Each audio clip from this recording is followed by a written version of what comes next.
안녕하세요. 두터운 친구들 박 실장입니다. 오늘 말씀드릴 내용은 도배에 대한 내용이에요.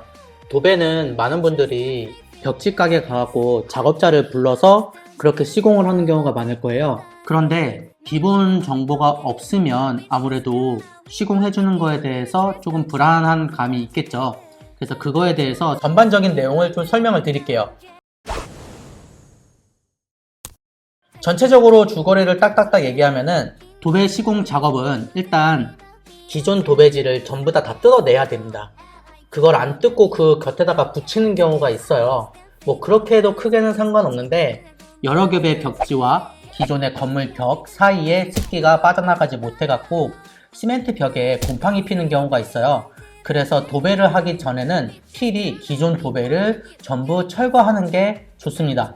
단 합지일 경우에는 상황이 좀 달라요. 합지일 경우에는 철거를 하고 해도 되고 철거를 안 하고 해도 그냥 위에 덧붙여도 되는데, 만약에 기존 벽지에 막 3장 4장 이렇게 덧붙였다 라고 하면은 다 철거를 하고 새로 붙이는 게 맞습니다. 하지만 기존 벽지가 하나밖에 안 돼 있다 라고 하면은 그 위에 덧붙여도 크게 상관은 없어요. 근데 만약에 시간이 흐르면은 기존에 있던 벽지가 시멘트 벽에서 떨어져 갖고 하자가 일어나는 경우도 발생할 수 있으니까 웬만하면 기존 벽지를 철거를 하고 시공을 하시는 것을 추천드릴게요. 요즘에는 합지를 잘 안 하잖아요. 대부분 실크 벽지를 하기 때문에 실크 벽지의 경우는 기존 벽지를 무조건 떼내는 게 좋아요. 그래서 도배하기 전에는 기존 벽지를 떼내는 철거 작업이 일단 있고요. 그걸 전부 다 떼내면은 기존 벽면이 깨끗하게 나올 리가 없거든요. 그래서 그 벽면을 핸디코트로 다듬는 작업을 해야 돼요. 너무 깊숙이 파여 있으면은 그거를 미리 작업을 해줘야 됩니다.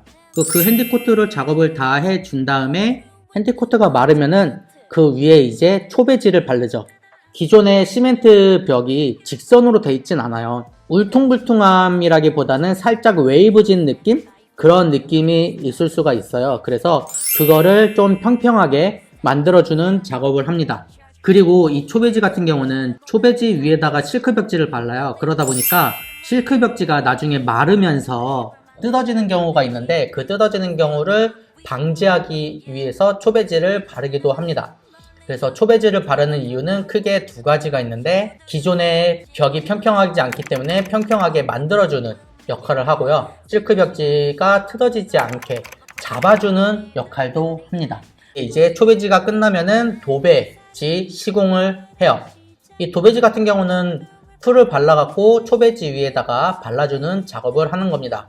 이게 도배 시공의 간단한 작업이에요. 도배 가게 가갖고 벽지를 고르고 시공을 요청을 할 때 보통 견적이 어떤 식으로 진행이 되냐면요.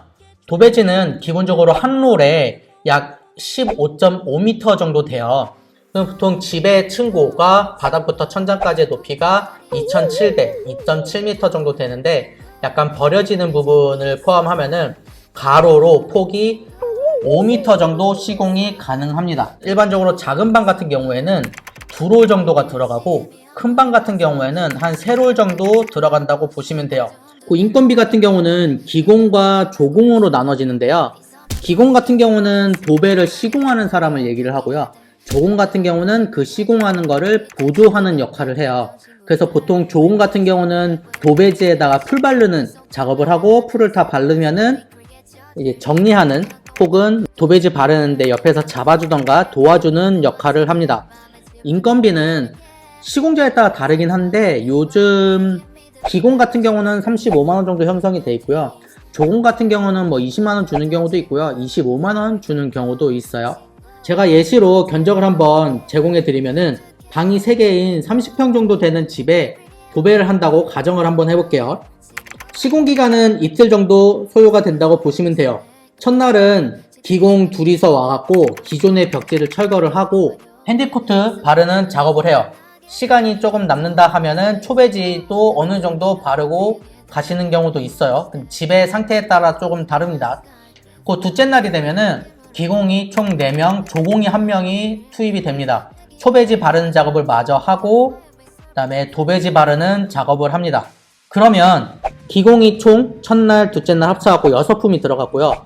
조공이 한 품이 들어가게 됩니다. 이렇게 되면은 인건비만 235만 원이 나와요. 여기에 부자재랑 뭐 도배지 견적을 더하면 되는데, 도배지는 실크로 가정했을 때 한 롤에 넉넉 잡아 10만 원 정도 잡거든요. 작은 방이 2개, 큰 방이 1개라고 계산을 하면은 총 7롤 정도 들어가고요. 그 다음에 거실에 2롤, 주방에 1롤 정도로 계산을 하면은 얼추 맞아 떨어집니다. 그러면 총 롤 10개가 들어가서 도배지만 100만 원 정도 계산을 하시면 돼요. 이거는 넉넉 잡은 거라서 천장 도배지까지 혹은 부자재 그런 것까지 포함시켜도 충분할 거예요. 그래서 인건비와 자재비를 포함하면 335만 원 정도 견적이 나오거든요. 근데 이 금액은 식대, 간식비, 부가세 이런 것들이 제해진 금액이에요. 그 식대는 인당 10,000원을 잡으면 되니까 총 7명이 투입이 되니까 7만 원 잡으시면 되고요. 간식비는 얼마 안 들어가기 때문에 그냥 요거는 빼도 무관할 거예요. 335만 원에 식대 7만 원을 더하면은 342만 원이 되고, 여기에 부가세 10%를 더하면 376만 2천 원 정도 나온다고 보시면 됩니다. 그래서 견적을 받으실 때 그거 참고해서 견적을 받으시면 됩니다. 여담으로 한 가지 말씀드리면, 여러분이 도배를 직접 의뢰를 하실 때는 집에 웬만하면 계시는 게 제일 좋고요. 작업하실 때 옆에 있으면 부담스러워하니까 나가 계시라고 하는 경우도 있거든요. 그러면은 처음에 오셨을 때 인사하고 중간중간에 와갖고 음료수나 뭐 이런 커피 같은 거 들고 와서 한 번씩 둘러보고 가는 거는 작업자들도 뭐 불편하지 않으세요.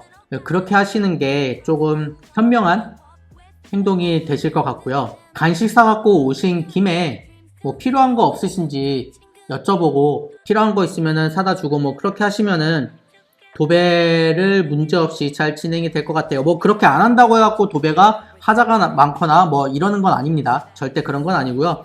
그래도 왔다 갔다 하시면서 중간중간 보시는 게 마음 편하실 거고 하자 발생할 가능성이 조금 줄어들 거예요. 지금까지 도배에 대해서 말씀드렸고요. 궁금하시거나 의견 있으신 분은 댓글 남겨주시면 답변 드리도록 하겠습니다. 인테리어 전문 기업 두터운 친구들이 함께합니다.